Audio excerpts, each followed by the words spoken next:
राधे राधे भक्तों। चलिए आज हम आपको सुनाते हैं विश्वकर्मा भगवान की पूजा और कथा। मित्रों, विश्वकर्मा पूजा के दिन ब्रह्मा जी के सातवें पुत्र विश्वकर्मा भगवान जी की पूजा आराधना की जाती है। मित्रों, आज की इस वीडियो में हम विश्वकर्मा पूजा की एक महान कथा का अवलोकन करने वाले हैं। मित्रों, पुराणों की माने तो विश्वकर्मा भगवान सृष्टि के सबसे पहले शिल्पकार और इंजीनियर थे।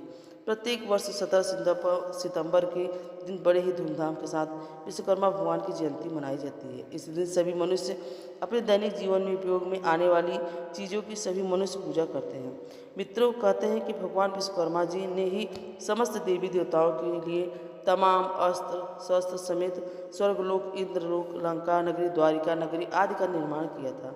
पंचांग के अनुसार विश्वकर्मा जयंती इस वर्ष भगवान विश्वकर्मा का पावन दिन बुधवार को मनाया जाएगा। दिन पंचांग के अनुसार विश्वकर्मा का पूजा का शुभ मुहूर्त बुधवार को शाम 7:53 से शुरू होगा और 17 सितंबर रात तक चलेगा।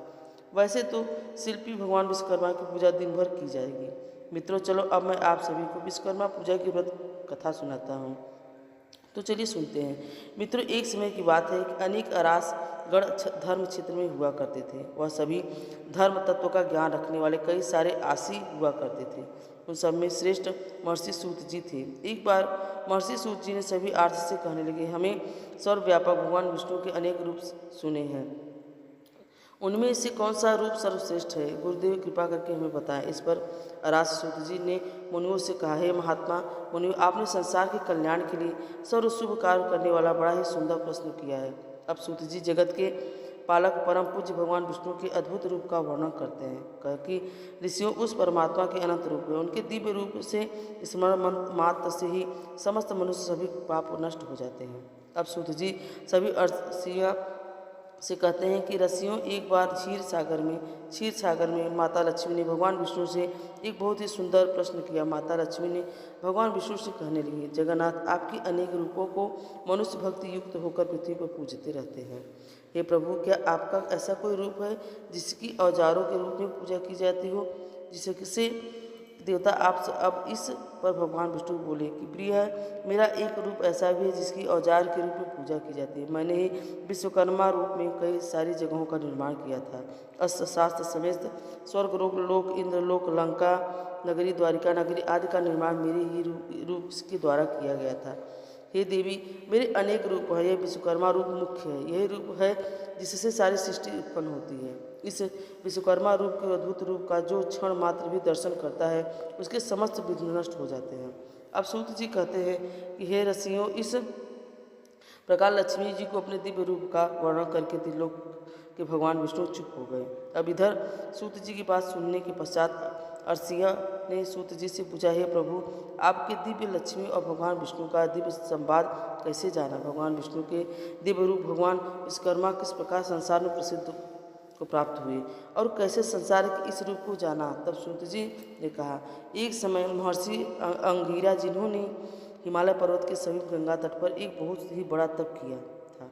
महर्षि अंगिरा गंगा तट के समीप गर्मी, ठंडी, जाड़ा और बरसात सभी रथ में एक समान रूप से सब तपक रहते थे। परंतु आरसी अंगिरा का मन सुखी नहीं था। वह गंगा तट पर कभी इधर तो कभी उधर इस प्रकार दौड़ते थे जैसे एक मृग इधर उधर भागता है। तभी आकाशवाणी हुई कि हे तपोधन, तुम व्यर्थ ही श्रम करता है। तुझे तो सब पहले से ही मिल चुका है। तुझ में जो कमी है वह है कि ज्ञान की तू व्यर्थ ही तप कर रहा है। तेरी हालत अभी वैसी है जैसे लक्ष्य से कसा हुआ बाण अपने लक्ष्य को भेद नहीं सकता है, वही तेरी गति हो गई है। हे अंगिरा, तो एक काम कर, महान तेजस विश्वकर्मा भगवान संसार में प्रसिद्ध है। उनका पंचमुख और 10 बहु वाला महादेव रूप सरस्वती और लक्ष्मी से भी ज़्यादा पूजनीय है। अंगिरा, तू दिन रात ध्यान का कर, अमावस्या के दिन सब्र के मौन को छोड़कर व्रत का आचरण कर और इस दिन विधि पूर्वक विश्वकर्मा भगवान की पूजा कर। अब इतना कहकर आकाशवाणी अंतर ध्यान हो गई। इस प्रकार आकाश को गुजा देने वाली वाणी को सुनकर अंगिरा मुनि बड़े ही विस्मय हो गए प्राप्त हुए और भगवान का ध्यान करने लगी। श्री विश्वकर्मा जी का ध्यान करते समय उनके चित्त में शिल्प ज्ञान पर आधारित अर्थ सहित अथर्ववेद में प्रविष्ट हुआ। अंगिरा मुनि ने विमान रचना आदि की अनेक शिल्प विद्याओं का रस अथर्ववेद के ज्ञान से आविर्भाव किया। अंगिरा मुनि को यह ज्ञान सिर्फ भगवान विश्वकर्मा का ध्यान करने से ही प्राप्त हो गया। अब सूत जी बोले, यह संसार विश्वकर्मा भगवान की कृपा से ही सुखी है, क्योंकि उनके बताए ज्ञान से ही नदी जगत बनता है। अंगिरा मुनि के ध्यान करने के बाद से ही भगवान विश्वकर्मा की पूजा की जाती है और तभी से ही विश्वकर्मा भगवान का मानसिक रूप संसार में प्रसिद्ध हुआ। अब सूत जी कहते हैं, ऋषियों, सभी भगवान विश्वकर्मा के नाम का श्रवण करने मात्र से ही ज्ञान की प्राप्ति हो जाती है। यह महाज्योति रूप है, संसार का उपकार है। वह मनुष्य कृतज्ञ और पापी है जो इस रूप का ध्यान नहीं करता है। विश्वकर्मा भगवान के चरित्र के बारे में सूत जी सुनने के पश्चात आरसी नगर जी के समक्ष प्रकट की। तब सूत जी ने सभी आरसी नगर के हिंदू राज्य तथा एक न्यायप्रिय और दयालु राजा का शासन करता था। उस राजा का नाम महाराज विक्रमा सिंह था। वह अपनी प्रजा का अत्यधिक ध्यान रखते थे। हर सुबह वह दरबार में बैठते और प्रजा की समस्याओं को सुनते थे, उन्हें तुरंत हल करने का प्रयास करते थे। राजा अपने राज्य में सुख शांति बनाए रखने के लिए हर संभव प्रयास करते थे। उनका शासनकाल में हर कोई खुशहाल और संतुष्ट था। प्रजा उन्हें देवता की तरह पूजा करती थी। एक दिन राज्य के पड़ोस में एक सुंदर संस्कारी स्त्री की सती सावित्री के समान थी। उस गुणवान कन्या का विवाह प्रस्ताव राजा के पास आया। राजा ने उसकी सादगी, धर्मपरायण और निष्ठा को देखकर उसे अपनी पत्नी बनाने का निर्णय किया। उसका नाम देवी सुमित्रा था और वह पतिव्रता, निष्ठा और सेवा का प्रतिमान थी।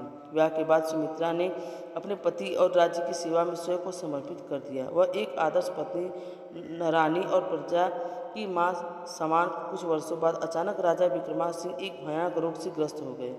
उन्हें कोढ़ हो गया। राजा का शरीर धीरे धीरे खराब होने लगा। उनका शरीर कमजोर होता गया। इस रोग न केवल उनके शरीर स्वास्थ्य को प्रभावित किया बल्कि उनका मानसिक और भावनात्मक बल भी कम कर दिया। राज्य के वैद्य और असिमुनि भी उनका इलाज नहीं कर पाए। राजा का आत्मविश्वास डगमगाने लगा और वह स्वयं को असहाय महसूस करने लगे।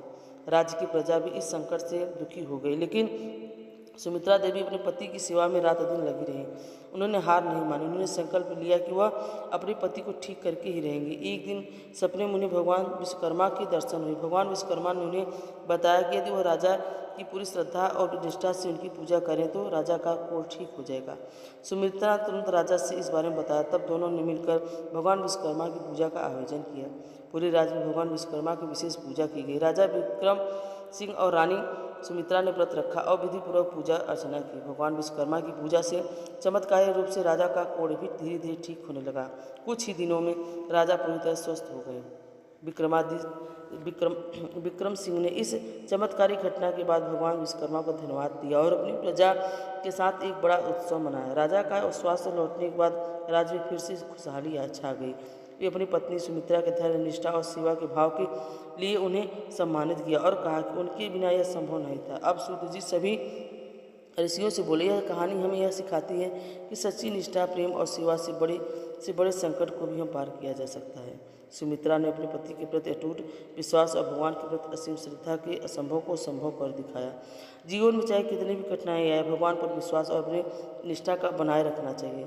सच्चा धर्मी अब सूत जी के समक्ष उपस्थित सभी आर्ष महर्षि सूत जी का धन्यवाद करने लगे।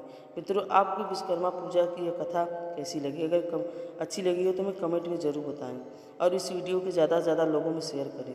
राधे राधे। बोलो विश्वकर्मा भगवान की जय। राधे राधे।